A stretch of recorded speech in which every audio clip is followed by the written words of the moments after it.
Assalamualaikum warahmatullahi wabarakatuh. Pembahasan video kali ini adalah kalimat efektif. Yang pertama, didefinisikan dulu apakah yang dimaksud dengan efektif itu.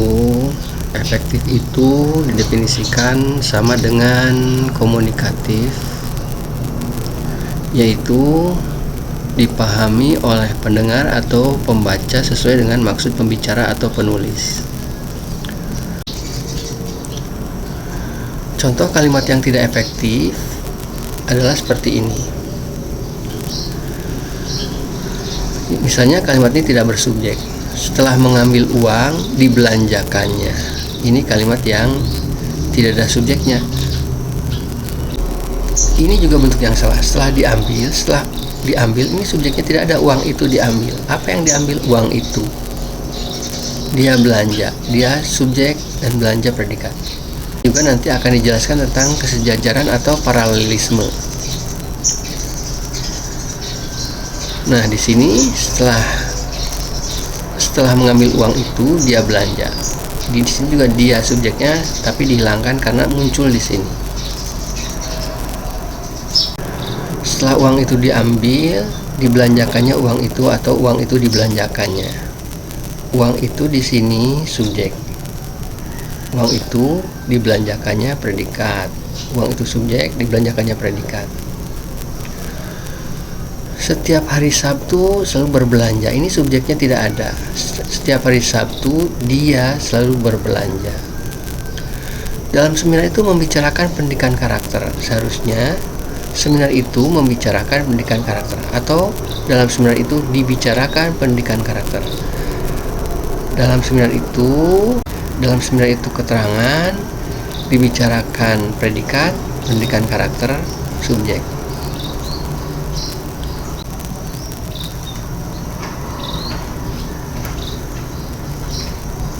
Uang itu ini adalah kalimat yang tidak paralel. Yang paralel adalah seperti ini. Setelah mengambil uang, dibelanjakannya. Seharusnya setelah mengambil uang, dia belanja. Atau setelah diambil, dibelanjakannya uang itu. Atau setelah diambil, uang itu dibelanjakannya. Ini yang tidak pernah. Setelah diambil, dia belanja. Jadi ini predikat yang aktif, ini predikat yang pasif. Berikutnya ini pasif, kemudian ininya aktif. Ini pasif lalu aktif. Dan subjeknya juga ini hilang. Uang itu, setelah dia mengambil uang itu dibelanjakannya. Ini juga setelah uang itu diambil, subjeknya jadi dia. Jadi tidak paralel. Setelah mengambil uang, dia belanja, ini paralel. Setelah diambil, dibelanjakannya uang itu, atau setelah diambil, uang itu dibelanjakannya. Ini jadi paralel.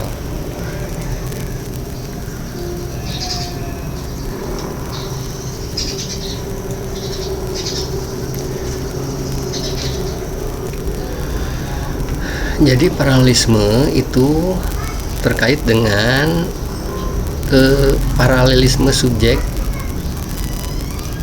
dan paralelisme predikat.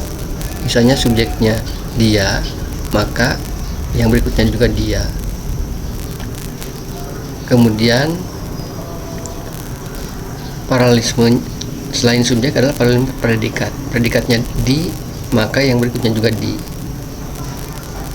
Seperti ini.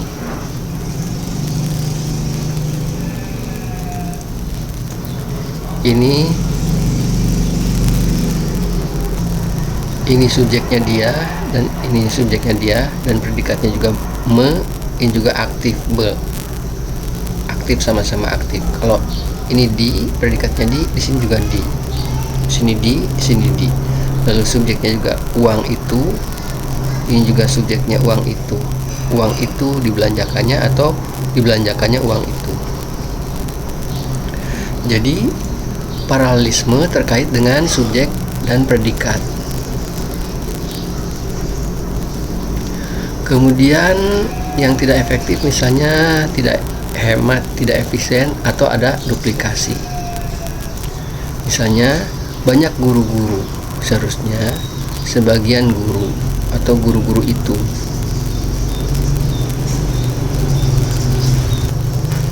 Banyak guru-guru tidak mengajarkan ejaan, seharusnya sebagian guru tidak mengajarkan ejaan, atau guru-guru itu tidak mengajarkan ejaan. Semua siswa-siswa harus upacara, ini tidak hemat, tidak efisien, atau terjadi duplikasi. Semua dengan siswa-siswa. Seharusnya semua siswa harus upacara. Masyarakat saling tolong-menolong, ini salah, tidak efektif. Seharusnya masyarakat saling menolong atau masyarakat tolong-menolong. Jadi kalimat efektif juga harus hemat, efisien, dan tidak duplikasi. Contoh kalimat tidak efektif berikutnya adalah masih terkait dengan yang tidak efisien. Seperti ini. Dia belajar demi untuk. Nah, bentuk demi untuk ini adalah duplikasi. Pancasila adalah merupakan. Ini adalah merupakan juga duplikasi. Contoh misalnya, contoh logam misalnya besi, kuningan, emas. Dia belajar demi untuk masa depannya. Ini keliru. Seharusnya dia belajar demi mencapai masa depannya. Pancasila adalah merupakan alat pemersatu bangsa. Ini tidak efektif. Seharusnya Pancasila merupakan alat pemersatu bangsa. Contoh logam misalnya ini salah. Harusnya contoh logam diantaranya besi, kuningan, emas. Itu adalah contoh ketidakhematan, ketidakefisienan, atau duplikasi. Contoh kalimat yang tidak efektif lainnya misalnya tidak logis.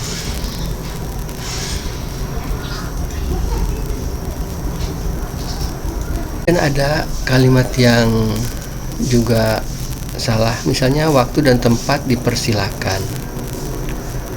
Ini seharusnya yang dipersilakan itu orang. Bapak, kami persilahkan.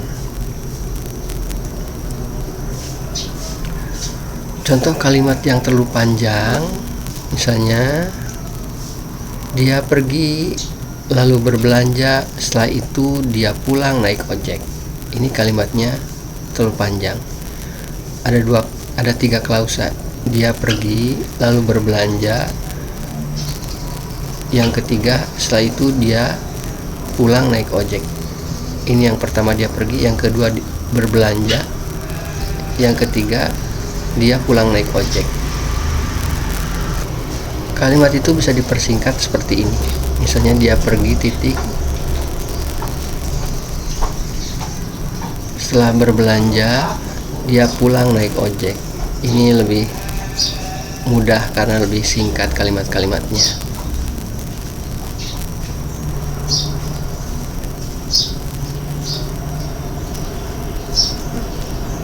Kalimat berikutnya, dia ingin pergi namun hujan turun, tetapi tekadnya sangat kuat. Ini juga kalimat yang terlalu panjang. Karena itu kalimat seperti ini harus dipersingkat lagi. Kalimat seperti ini biasanya muncul pada karangan siswa-siswa sekolah dasar.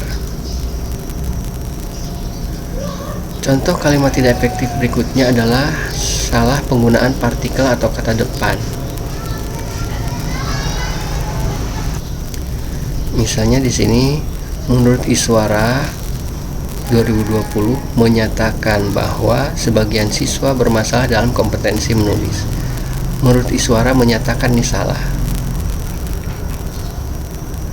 Yang benar adalah Iswara tahun 2020 menyatakan bahwa sebagian siswa bermasalah dalam kompetensi menulis, atau menurut Iswara 2020 sebagian siswa bermasalah dalam kompetensi menulis. Kalimat berikutnya misalnya, dengan penelitian ini membuktikan kebenaran pernyataan pakar itu. Seharusnya penelitian ini membuktikan kebenaran pernyataan pakar itu. Contoh kalimat tidak efektif berikutnya adalah salah penggunaan partikel atau kata depan. Yang berikutnya, kalimat yang salah contohnya, pada siang ini merupakan siang yang cerah. Dalam pelajaran itu membahas kesalahan berbahasa. Kami membicarakan tentang peristiwa itu. Ini adalah bentuk-bentuk yang salah. Bentuk yang benar adalah siang ini merupakan siang yang cerah. Pelajaran itu membahas kesalahan berbahasa. Kami membicarakan peristiwa itu. Jadi penggunaan partikel atau kata depan, misalnya pada di sini, dalam atau tentang, ini harus dihilangkan. Kemudian pembahasan kalimat efektif juga terkait dengan paralelisme dan variasi. Pembahasan kalimatnya misalnya ada contoh kalimat, dia pergi dan tak pernah kembali. Ini adalah kalimat yang paralel atau sejajar. Sedangkan kalimat di sini kalimat yang bervariasi. Dia pergi dan kami berduka. Di sini subjeknya variasi, di sini subjeknya dia, kemudian variasinya kami. Sedangkan di sini dia, di sini juga dia tak pernah kembali. Pergi, tak pernah kembali. Dia membeli sayur, kemudian menumisnya. Ini kalimat yang paralel. Tapi ada kalimat yang bervariasi. Dia membeli sayur, kemudian sayur itu ditumisnya. Ini bervariasi karena ini subjeknya dia, tapi di sini subjeknya sayur itu. Ditumisnya predikat, membeli predikat. Jadi di sini adalah kalimat yang bervariasi. Uang itu diambilnya lalu diberikannya kepada fakir miskin. Uang itu subjek, diambilnya predikat, diberikannya juga predikat. Tapi kalimat yang bervariasi, ini kalimat yang paralel.